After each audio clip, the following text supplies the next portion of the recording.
dimulai dari 0000. Ya, teman-teman semua, saya mulai dari nol lagi, jadi sopir trek lagi. Nasib Wahyudin Moridu usai dipecat dari DPRD, jadi kuli angkut digaji Rp200.000. Setelah dipecat dari anggota Dewan Perwakilan Rakyat Daerah, DPRD, Gorontalo, Wahyudin Moridu menyatakan bahwa dirinya akan kembali jadi sopir truk lagi. Sebagaimana dikutip dari akun media sosial platform Instagram milik Volkonoha. Dalam unggahannya, pengakuan akan beralih profesi dari bawah itu disampaikan Wahyudin saat live di media sosial bersama sang istri. Dimulai dari 0000. Ya, teman-teman semua, saya mulai dari nol lagi, jadi sopir trek lagi. Jelasnya, di hadapan ribuan penonton, Wahyu mengakui kesalahannya dan menegaskan siap menerima segala konsekuensi tanpa berusaha mencari pembenaran. Apa yang saya sampaikan itu salah, teman-teman. Tidak ada alasan untuk membenarkan saya, ujar Wahyu yang tampak didampingi istrinya. Lebih jauh, pria berusia 29 tahun tersebut mengatakan siap kembali ke profesi lamanya sebagai sopir truk. Teman-teman semua, saya mulai dari nol lagi, jadi sopir trek lagi. Dan pergaulan saya akan tetap seperti kemarin waktu anggota DPRD. Tutur Wahyu. Dalam video lain, Wahyudin ngaku jadi kuli angkut dibayar Rp200.000.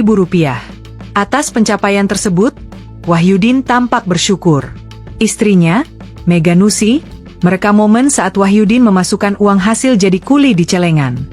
Gaji pertama pasca selesai jadi anggota DPRD Provinsi dapat Rp200.000. Hari ini kita celengan,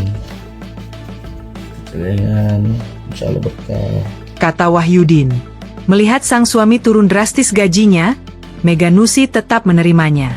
Wahyudin dipecat usai dirinya bertindak arogan dengan mengaku akan merampok uang negara, sekaligus dicopot sebagai kader Partai Demokrasi Indonesia Perjuangan, PDIP.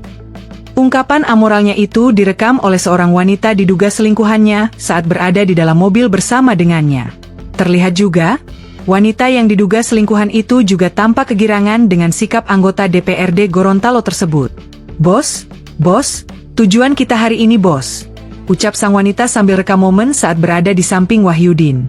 Kita hari ini menuju Makassar menggunakan uang negara, kita rampok aja uang negara ini kan, jawab anggota parlemen arogan. Kita habiskan aja, biar negara ini makin miskin, membawa Hugel langsung ke Makassar menggunakan uang negara, lanjutnya. Dimulai dari 0000. Ya, teman-teman semua, saya mulai dari nol lagi, jadi sopir trek lagi. Nasib Wahyudin Moridu usai dipecat dari DPRD, jadi kuli angkut digaji Rp200.000. Setelah dipecat dari anggota Dewan Perwakilan Rakyat Daerah, DPRD, Gorontalo, Wahyudin Moridu menyatakan bahwa dirinya akan kembali jadi sopir truk lagi. Sebagaimana dikutip dari akun media